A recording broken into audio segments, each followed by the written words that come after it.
Hey, good morning. This is James Proby, and I'm talking to you from inside my shop, but this is not a shop issue.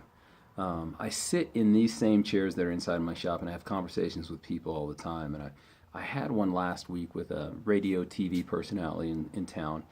We were discussing exactly why racism still exists, and he asked my opinion on it. And I've shared this several times, and I wanted to choose this forum to take an opportunity to express that. So stay with me. This is a fairly long post, and I'm still going to try and make it as short as I possibly can. But uh, I really want to try and put this out here so it gives some people some things to think about and hopefully some context to what's going on with us as a nation. So racism exists still today. And I want to make sure that we're clear on this. My significant other is white. My children are white. I live in a predominantly white community. I went to a predominantly black church, and the rest of my family happens to be black. So my friends are of every color, every nationality, every religious background, sexual preference, sexual identity. I certainly believe that we have more room for love and less room for hate in our country and in our lives. So you need to know where I come from as a basis on that. The reason why racism still has an opportunity to exist is because we're not willing to address it as an issue. As a country, as a people, we're not willing to step forward and say, we have a problem.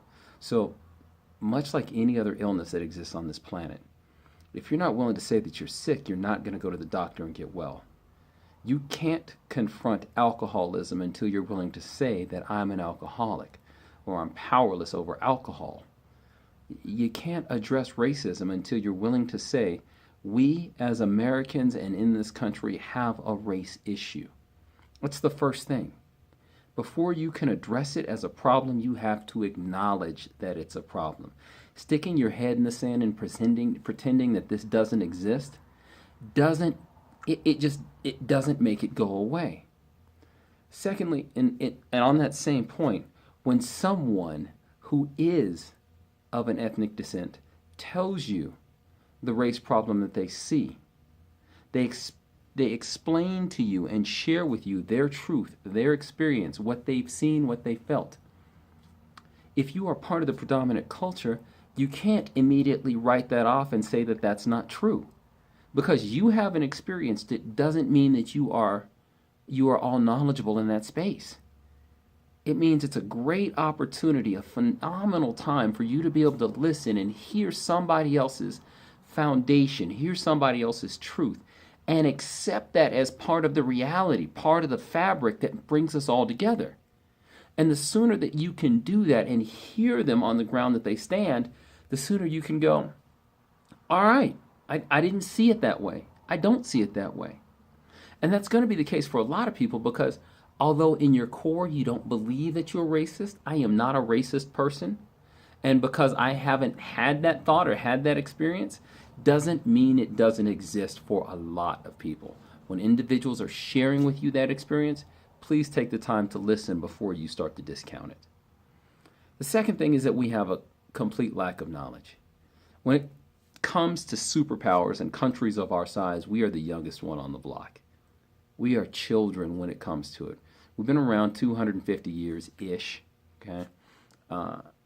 And for us to be around for the amount of time that we've had and had 400 years of history outside of the 200 years that we spent, as a nation, we today don't have any knowledge of ourselves. We have no knowledge of our own history. We have no knowledge of our own past. And when we talk about that, it goes into the place of Black History Month, and I'm one of those individuals who would love it if we got rid of Black History Month, because we should be teaching American history, which is inclusive of Black history. It is all together. It is our complete history. And if we teach that as a whole, there are places in there that are uncomfortable. It's not comfortable to see, it's not comfortable to say, and it's not comfortable to talk about. Part of that still ends up being, how did we, as a country, get to become the biggest, baddest, toughest, wealthiest nation in the world in such a short period of time? How did that happen? It happened in two very strong reasons, pretty short ways. One, we came here and committed genocide against the individuals that were here and took their land. We did that. Two, The biggest way that you could make money at the time was through agriculture and shipping. And we built an entire nation on slave labor based upon agriculture. Those are both uncomfortable truths, but they're the truth. We don't have a complete knowledge of that, nor do we understand how we actually created racism, how we separate people out, why it becomes beneficial to the rich and to the wealthy for there to keep some form of a class system in place. And the easiest way for us to create a caste system or a class system here is by doing it with race. And we have been manipulated into this whole piece. It's a lack of knowledge. It's not, in most cases, a genuine hate. It's that we don't understand our own history. And without knowing it, we are doomed to repeat it. And we keep repeating the exact same things over and over and over. Third, life is hard. Life is hard for every single one of us. It just is, no matter who you are, no matter what your background. I don't care if you're the richest person on the planet. Life has got its challenges, and it will without a doubt beat you down. It will beat you to the ground if you let it. You have to be strong enough to get back up. And in realizing and acknowledging that life is hard, the one thing that people don't want to hear is that they've had an advantage, that there is something that's a privilege for them. And unfortunately, that's still a reality. The reality is, as a black man, and I am proud of everything that I've done, but by that same token, I am more likely to go to prison than I am to go to college. I am more likely to drop out of college than I was to complete college. I am more likely to be apprehended by the police.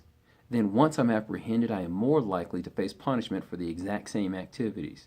And then beyond that, when that punishment comes down, I am more likely to receive a longer jail sentence or jail time, even when there's not involved, than my white counterparts. These are not opinions, okay? Those are the facts. Those facts point to a systemic system that says racism exists. They are facts that simply point out the fact that there's an inequality that exists in our country. And to suggest that there is a little bit of an advantage when you don't have to deal with that because of the color of your skin, that's a privilege. That's a privilege. Additionally, when you feel like someone is protesting and they got no right to protest and they shouldn't be protesting, you sit down, accept your place, be quiet, it's because your birthright was given to you.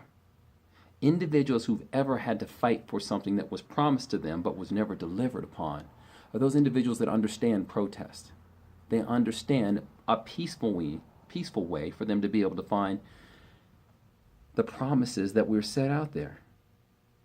I understand that the United States of America was built on some lies and some horrible things, but I hold to what the ideology suggests. I realize that the United States was built on the idea that you could practice any religion you want. That's what was written. The reality is that it was probably more intended that you could practice any form of Christianity that you wanted. But the ideology of saying freedom of religion is such a bigger, bolder, greater idea. It's so beautiful and perfect in its conception. It's something we should all strive for and fight for and make sure that we embrace it. I understand that the Constitution of the United States of America said that you could only vote if you were a white male landowner. I had to have that conversation with 3 elected officials, 3, giving a civics lesson to 3 of our elected officials to make sure that they understood that, because they don't. Well, it never said that. Yeah, it did. And if it didn't, then why was there a suffrage movement of the 1920s so that women can vote? Then why was there the voters' right that happened in the 1960s so black people can vote? Why was there the 3/5 compromise to help weaken slave owners' populations throughout the South? All part of our collective history, all part of our lack of knowledge, even from our elected officials. 4, there's a cognitive dissonance that is a problem. And in that cognitive dissonance, we can't resolve the issues in our mind that suggest that I love my mom, I love my grandma, I love my grandpa, I love my granddaddy, I love my great-grandfather. It's hard to put forth that these individuals may have been the reason that this system is in place and continues to be in place, and that they profited from it.